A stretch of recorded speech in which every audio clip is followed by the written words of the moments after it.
समय आ गया है दुनिया को बताने का कि सनातन क्या है। अब पूरे विश्व पर सनातन राज करेगा। अब होगा अधर्मियों का विनाश और धर्म की पुनर्स्थापना।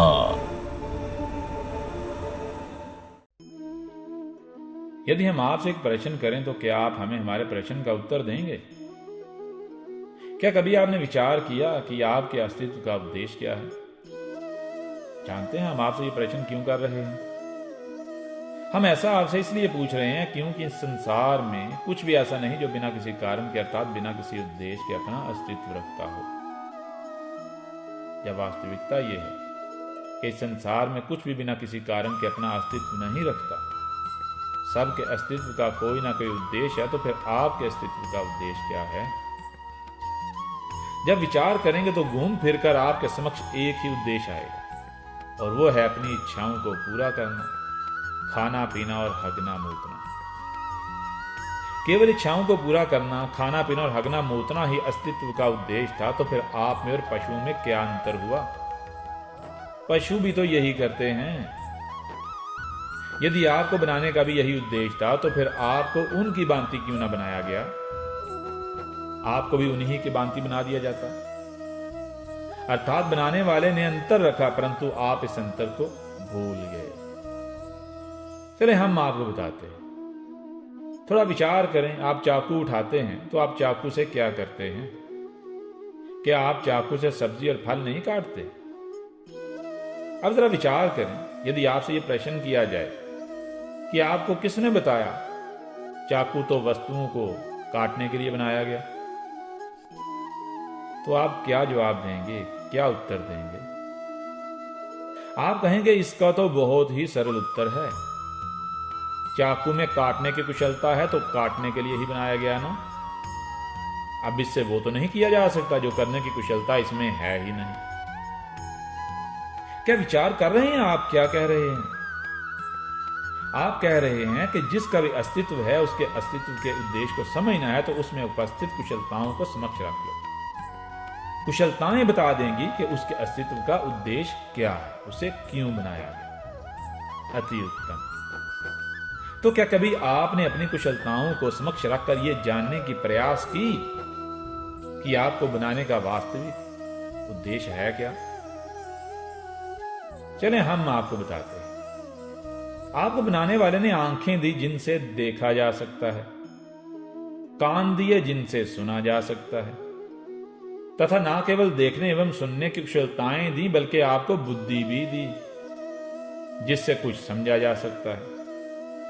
फिर आपको जीभ दी जिससे बोल सकते हैं, और फिर आपको कर्म करने की कुशलताएं दी जिनसे आप किसी को भी बिगाड़ भी सकते हो और संवार भी सकते हो। आप कुछ बना भी सकते हो और बने हुए को तोड़ भी सकते हो, उसे बिगाड़ भी सकते हो। अब आपकी सभी कुशलताओं को समक्ष रखा जाए तो ज्ञात होगा कि आपको देखने, सुनने और जो देखा सुना जाता है उसे समझने और फिर समझने के बाद कार्य करने के लिए बनाया गया। यही है आपके अस्तित्व का उद्देश्य। तो विचार करें, क्या आप इसी तरह अपना जीवन बिता रहे हैं या वास्तविकता इसके विरुद्ध है? बनाने वाले ने क्या केवल देखने के लिए आंखें दी, कुछ देखने के लिए समक्ष नहीं रखा? क्या केवल कान दिए, सुनने के लिए कुछ नहीं? यदि बनाने वाले ने देखने सुनने के लिए कुछ बनाया ही नहीं, कुछ समक्ष रखा ही नहीं, तो आपको देखने के लिए आंखें क्यों दी एवं सुनने के लिए कान क्यों दिए, तथा फिर जो देखा और सुना जाता है उसे समझने के लिए बुद्धि क्यों दी? फिर क्या केवल कर्म करने की कुशलता दी या फिर कर्म करने से पहले समझने के लिए बुद्धि भी दी?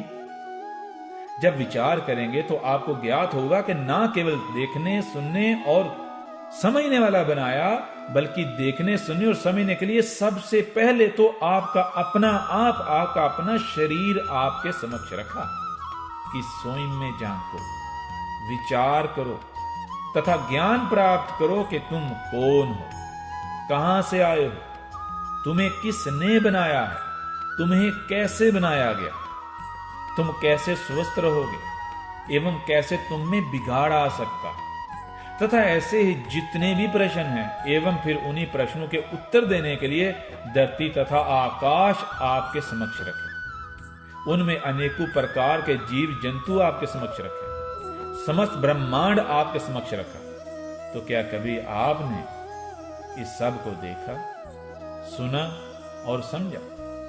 इन्हें समझने के बाद कर्म किए या फिर आप में एवं पशु में कोई अंतर नहीं?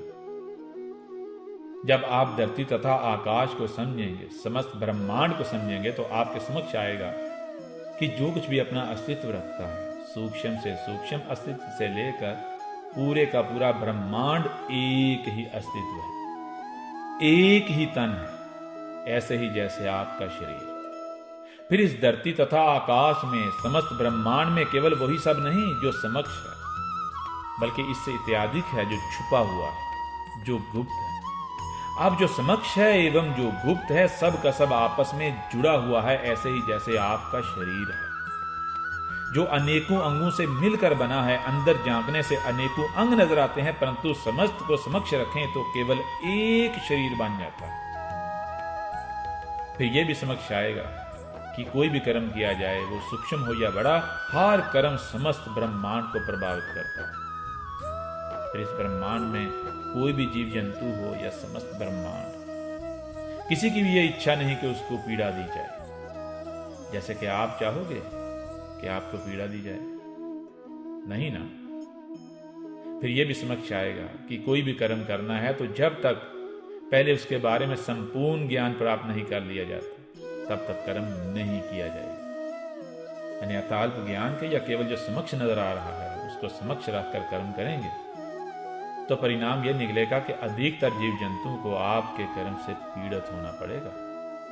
जब किसी को पीड़ा दी जाए तो वो प्रसन्न नहीं होता, बल्कि उसे पीड़ा देने वाले पर क्रोध आता है। एवं यदि उसे बार बार पीड़ा दी जाए या उसकी सहनशीलता से अधिक पीड़ा दी जाए तो वह प्रतिशोध लेता है, बदले में वो भी पीड़ा ही देगा।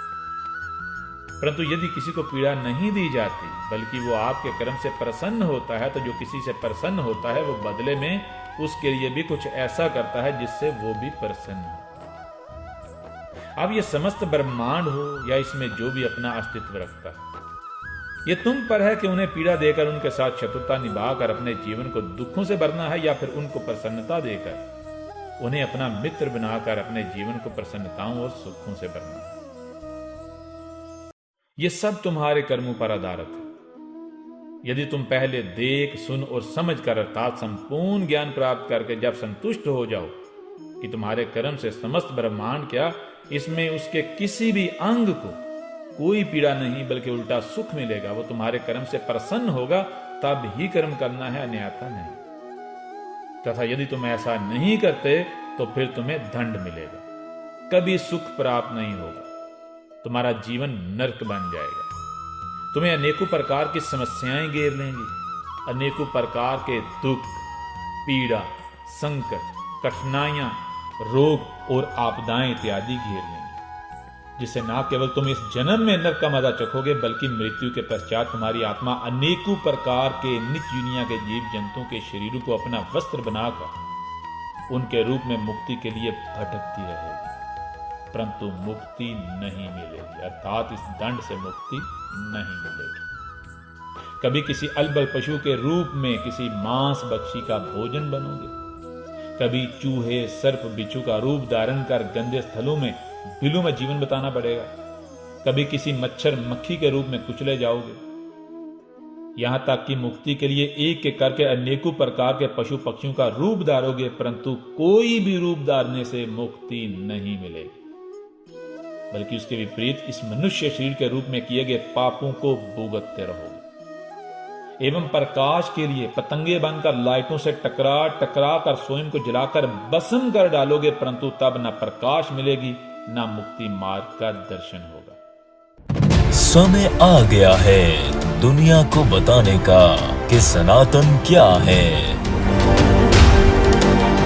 अब पूरे विश्व पर सनातन राज करेगा।